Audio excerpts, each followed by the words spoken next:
সালা আমাকে সন্দেহ করছে। আমাকে যা হোক করি হোক ওই জগাকে রাস্তা থেকে সরাতে হবে। ওই সালা রাতের বেলা এখানে ওখানে ঘুরঘুর করে, আমার হোটেলের দিকে নজর রাখে, আমি ওকে ছেড়ে কথা বলবো না। নিজের পাপ ঢাকা দিতে আর কতজনকে হত্যা করবি তুই? কে কে কথা বললো? কে কথা বললো? কে?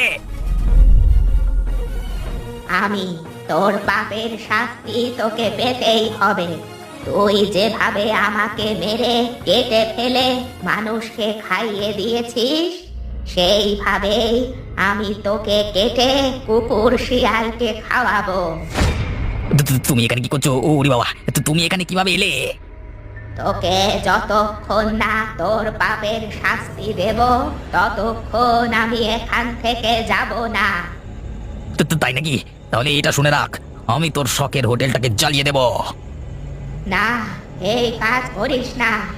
আমি তিলে তিলে এই হোটেলকে গড়ে তুলেছিলাম।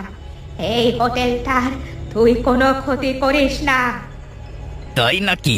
তাহলে আমার সামনে জীবনে কোনোদিন আসবি না।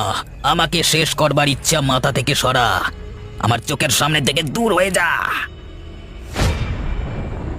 আমি এতক্ষণে বুঝতে পারলাম, যদি কাউকে ভয় পাওয়া হয় তাহলেই সে মাথায় চড়ে বসবে, ভয় না পেলে কিছুই হবে না।